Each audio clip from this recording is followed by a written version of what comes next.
Oke, pemirsa, kita masih menyoroti rumah transisi Jokowi. Saya ingin ke Pak Kodari. Pak Kodari, itu memang koalisi tanpa syarat itu memang hak prerogatif yang kuat solid kayaknya. Dan Jokowi juga nggak mau dicap nanti, oh ternyata memang sama saja mesti mainan apa itu namanya, mainan partai-partai yang mengisi kabinet-kabinetnya.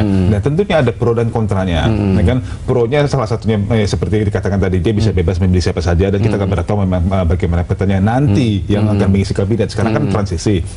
Dan tapi ingin saya tanya nanti pada saat menteri-menteri sudah dibentuk untuk kabinet, pada saat nanti kebijakan dibentuk. Nah, bagaimana hubungannya dengan parlemen nanti di Senayan itu nanti? Ya, saya kira Pak Jokowi nggak boleh naif ya secara politik dengan istilahnya menganggap enteng proses-proses yang terjadi. Sekarang susunan partai yang mendukung Jokowi JK itu kan kalau ditotalkan kursinya sekitar 40%. Artinya minoritas. Jadi kalau memang kemudian MK katakanlah misalnya tidak mengabulkan permohonan Prabowo Hatta dan Jokowi JK akan dilantik sebagai presiden, kita akan mendapatkan apa yang dalam literatur politik itu disebut sebagai divided government, pemerintahan yang terbelah. Jadi kekuatan yang menguasai eksekutif itu berbeda dengan kekuatan yang menguasai di legislatif atau di parlemen. Nah, di sini problemnya adalah karena parlemen itu punya wewenang yang besar dalam banyak aspek lah, baik dalam legislasi maupun dalam budgeting, termasuk juga nanti pengawasan. Nah, dalam konteks itu kemudian saya kira bisa diterima atau logis apabila Pak Jokowi akan berusaha menambah dukungan politik dari parlemen. Kita tidak tahu wujudnya seperti apa, bagaimana manifestasinya dalam sebuah era Jokowi JK ini. Kalau dalam era-era yang lama kita membacanya gampang. Bentuk tarikan dukungan itu adalah dengan memberikan jabatan kursi menteri kepada partai yang ada di parlemen. Katakanlah misalnya kepada PAN, kepada P3 atau kepada Demokrat misalnya begitu.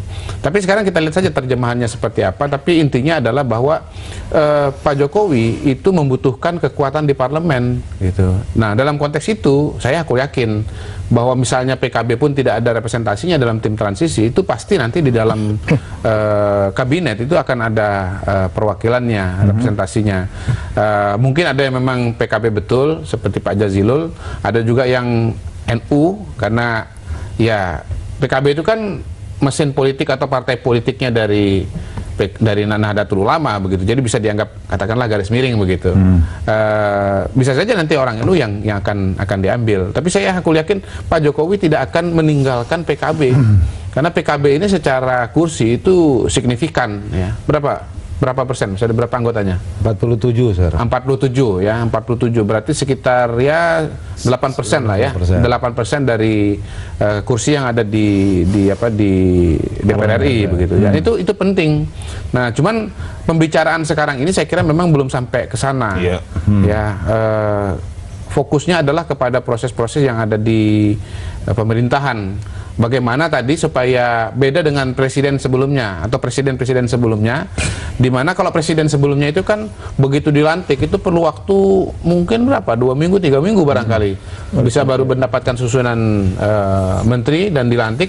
Sementara yang sekarang ini diharapkan untuk bisa segera aktif. Kalau menurut saya sih kalau bisa tanggal 20 dilantik, paginya sorenya itu sudah mengumumkan susunan kabinet, dan tanggal 21 kabinet itu sudah dilantik, dan hari itu juga langsung bekerja tancap gas gitu.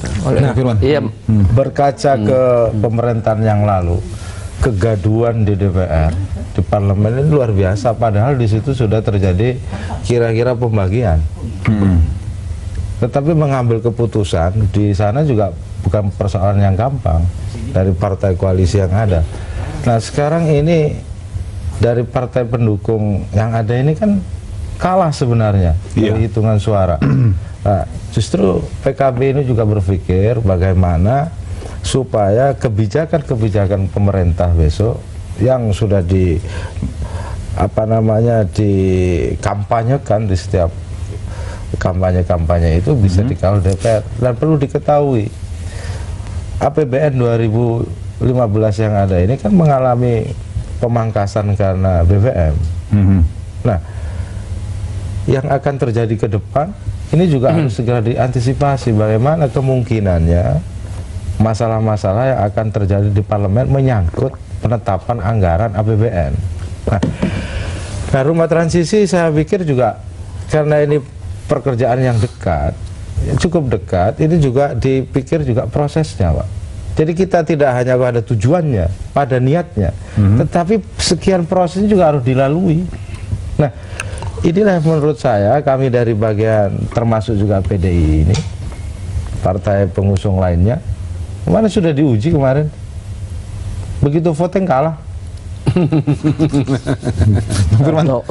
Jadi mungkin itu lain soal lagi ya. Ini lain soal lagi.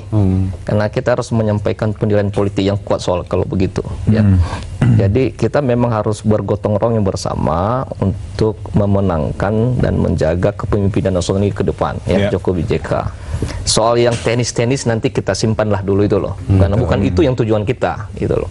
Ini baru beberapa hari saja ya kita. Nah, oleh karena itu maka yang penting ke depan dan menurut saya itu utama itu adalah soal anggaran ya, politik anggaran, proyeksi anggaran, alokasi anggaran. Kemudian berkaitan dengan Indonesia sehat itu Indonesia sejahtera, Indonesia pintar. Makanya ada kan soal kualitas pelayanan publik di bidang kesehatan, pendidikan, ada infrastruktur, pertanian, kelautan, perikanan, pangan dan seterusnya itu dan energi. Itu yang akan diwadahi di dalam bentuk kedeputian di rumah transisi ini, kemudian juga kelompok kerja. Nah, saya kira ini poin yang pertama. Nah, oleh karena itu maka poin yang kedua itu adalah ke depan pasti basis anatomi konfigurasi dalam parlemen tentu partai politik pengusung ya, PKB, Nasdem, Hanura, PKPI, walaupun tidak punya kursi di dalam parlemen ya PKP, kemudian PD Perjuangan. Dan ada komunikasi politik memang dari partai politik di luar yang mengusung kemarin, tapi kita menunggu proses politik ke depan. Tapi kemungkinan politik itu, kegembiraan politik yang kita udah raih selama ini bisa disempurnakan ketika Mahkamah Konstitusi misalnya itu menolak permohonan dari Prabowo Hatta tanggal 21 Agustus. Oleh karena itu maka politik Indonesia itu lebih pada posisi memperkuat sistem politik di dalam sistem kekuasaan. Nah, di dalam kerangka itu maka partai politik yang sudah ada termasuk PKB, Hanura, PKPI, Nasdem dan PD Perjuangan itu ada bagusnya diperkuat oleh partai politik lain. Sehingga apa yang menjadi strategi kebijakan program dari Jokowi JK di eksekutif akan diperkuat oleh sistem kelembagaan parlemen nasional.